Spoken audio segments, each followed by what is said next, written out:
Welcome friends, LostScarf here, and it's time for their Overwatch Hero Guide to Ana. Ana is a very fun support sniper, and I really enjoy her. Her ability to just keep her teammates healed up very well, her ability to attack enemies if she needs to, the fact she can give someone a nano boost that they can do a lot of work with, and her grenade, how she can heal a team and stop an enemy team from healing. It's such a useful thing she can do. And then there's Sleep Dart, which can shut down so many abilities. Ana is a total package support. I recommend people learning how to play her to a good degree because she can do work when you really need someone like that. Now, as always, going to go over who she is, how I feel a support sniper works in the game, abilities, combos in combat with her. She does have a combo that can do some good damage. How you play her as far as mode duties go for capture, hybrid, and payload, and attack and defense. How you play her in control, and then some tips and tricks with her, and then a conclusion to wrap it all up. Now, as always, this is geared more towards beginners, but advanced and expert players, if there's anything you feel that was left out that should be included for beginners to learn from, please say so in the comments so they can learn more from that. That's what's important here, everyone to learn to get better at the game. So now let's get going. So who is Ana? Ana Amari, age 60. She was Overwatch's greatest sniper and second in command until she hesitated in a fight against Widowmaker and lost her eye in that fight. She went into hiding and was presumed dead. Years later, Ana returned to the fight to protect her friends and family. Now, Ana is a support sniper. Her main function is to keep her team alive by shooting at them. It's a funny thing she does, just shoot them to heal them up. She can do this up close or far away, whichever is your preference with her. Up close, you can just heal people really well, but that does give you a chance of getting killed with your team. Far away, you can heal your teammates, but that does leave you open to getting flanked, so it's really up to you what you're comfortable with. She has the ability to kill enemies from distance with her rifle, should the need for additional damage arise, which makes her very helpful to a team. Ana relies on a strong game sense and accuracy to know who needs healing and how to get it to them from whatever distance she needs to do it from. If you've got a teammate who's attacking the enemy team, if you can get the aim on them and heal them up while they're fighting the enemy team, that is huge for your team. If you have just a good idea of where the enemy might be flanking from, you hit them with a sleep dart when they come in with an ultimate, that's huge for your team. Ana can do a lot of work for her team. It just requires a really strong sense of the game, but also teammates, if they need the heals, to be in range of you, or if not, they're just gonna die. Ana's abilities. First up is got to be her biotic rifle. Now this does not do headshots, but it does 80 damage to enemies over 4 ticks. That is affected by armor in an interesting way, so keep that in mind. If you shoot an ally, it does 75 heal. Now something to keep in mind as well is when you're scoped in, it does a hit scan, and if you're hip firing, it does projectile. So what this means is you have to lead your shots a little bit with the hip fire, while scoped it's always an instant hit. So you just keep that in mind when you're closer away from your teammates when you're shooting at them. Now there's her sleep dart. Now this is a 5 damage dart that does 5.5 seconds sleep to an enemy, and they wake up after that much time, or if they get hit, they'll wake up after 0.5 seconds, so keep that in mind. So what's so useful about this is you can just use this to stop an enemy who is just, you're alone and an enemy catches up to you, you put them to sleep and just leave them alone and just walk away, or kill them if they have low enough HP, or maybe an ultimate comes up. Winston ults, you hit him with that sleep dart, that wastes a lot of his ultimate. Torbjorn ults, same thing. You see McCree do his high noon, you shoot him with that, well there goes high noon, he doesn't get to use it anymore because he's asleep now. It's such a useful ability to use on enemies, and it just has a lot of applications. You can even use on Reinhardt when he's charging an ally, that's huge. Then there's the biotic grenade. This is a splash attack. It will heal allies for 100 and give them plus 100% healing boost so that they can get healed for double from you and allies. And it does 60 damage to enemies and prevents them from having the ability to heal for 5 seconds. Think about that. Mercy's healing somebody, hit them with the grenade and then they get healed by a lot more. Or if it's an enemy Mercy, an enemy whatever hero, hit them with that grenade, she can't heal them anymore. Or Roadhog. Hit Roadhog with that and he can't heal. He's in trouble now. That is huge right there. And lastly is her ultimate Nano Boost. This gives an ally plus 50% damage boost and plus 50% damage reduction for 8 seconds. So think about that. You give that to a tank, they can just tank a lot of damage, do a bunch of damage, that'd be really good. You can give it to someone during their ultimate, make their ultimate even stronger. Just think about that. Soldier 76 with his ultimate plus that would be huge. Reaper plus his ultimate plus this would be huge. There's so many people who could use it for a lot of damage that can be great. But you also got to consider the damage reduction. There are certain heroes that if you give them the damage reduction, they can do a lot of work in tanking damage and just stopping the enemy in their tracks. So it really comes down to what you need at the time when you use your ultimate. It just has a lot of implications. Combos and combat.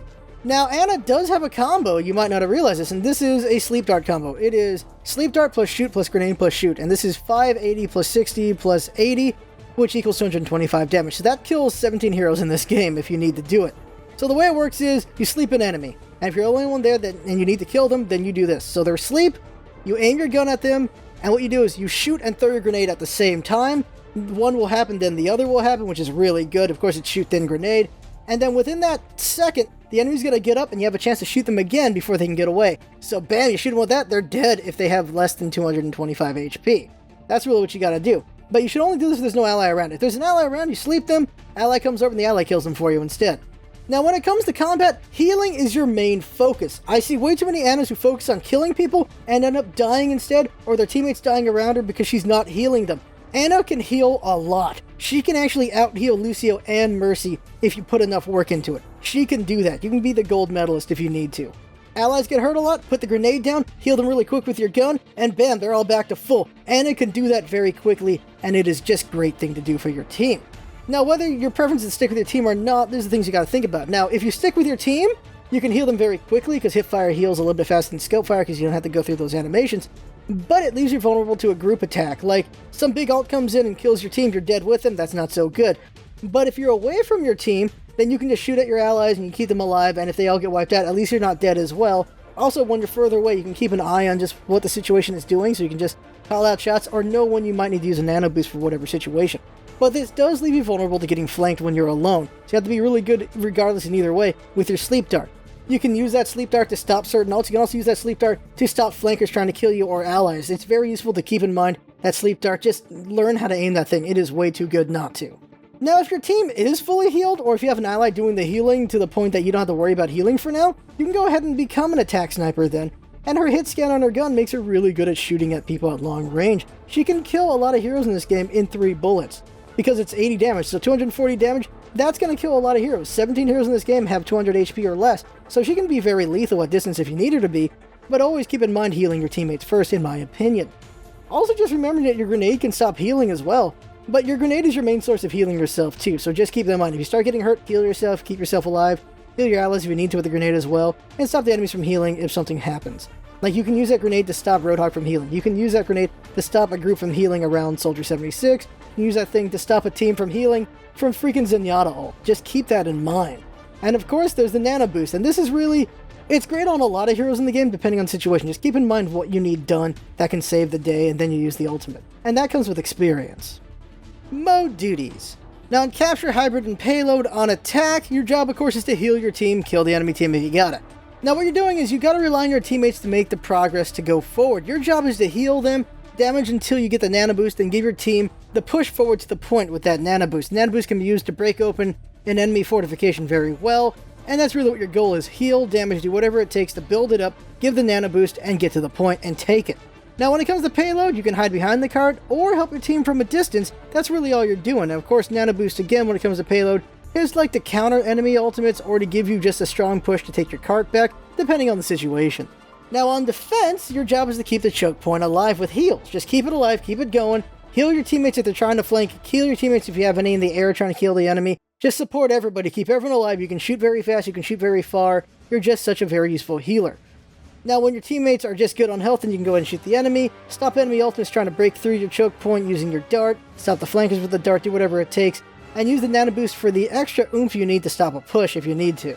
Now, when it comes to payload, you're healing allies as they try to stop the cart, kill enemies when your teammates are good on HP, and only if you really have to as well. Dart to stop ults that are trying to stop your team, and of course Nano Boost to let your team take the cart whenever possible. Now, on control, of course, you keep your teammates alive, only kill the enemy if you have to do it yourself. Dart enemies who are a big threat to your teams and yourself. Hold the point by keeping the team alive. Take the point by keeping the team alive and using Nano Boost. Just Nano Boost to take the point, keep the point, whatever you gotta do.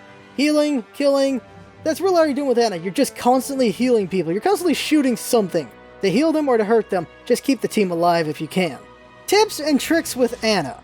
First thing I want to bring up is just how effective you can be at killing if you need to. You can kill Tracer in 2 shots.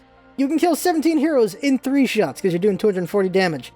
You can kill May, Reaper, and Bastion in 4 shots, because that's 320 damage, so keep that in mind if you gotta kill people. Another one is keep teammates healed up before you shoot at the enemy, just hammering it in. It's important to keep your teammates alive. People underestimate how good a healer Ana is. She is phenomenal. Another one, just to remind you, save that sleep dart for countering ults and flankers. And in case you're wondering who can you waste their ults on with the dart, these are them.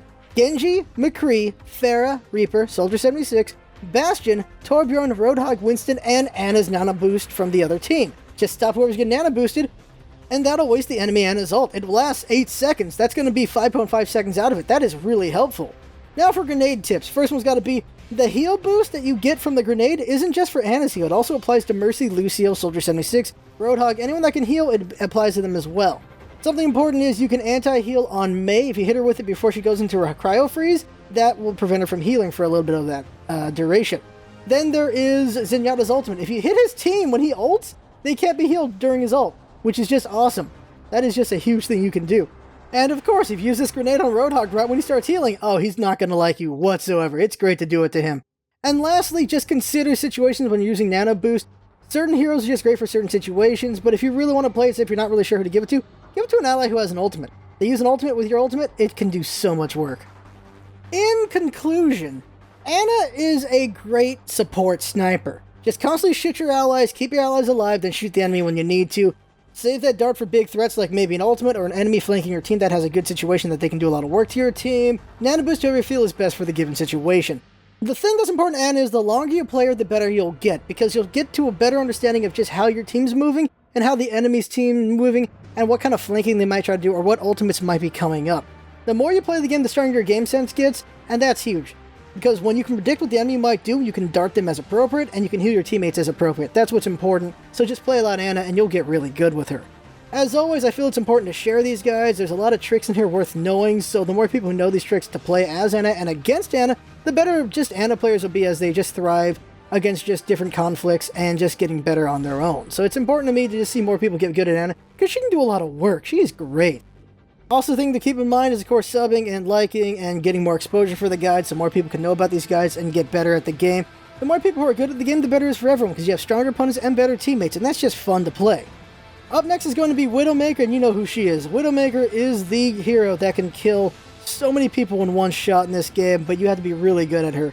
She's someone that relies more on positioning and just accuracy than anyone else in the game, and that's going to be an interesting guide to dive into. So there you go, that right there is the guide for Ana. I had fun making it, we had fun watching and learning from it, and that's what it's all about, isn't it? Having fun. Thanks for coming by, and see you next time.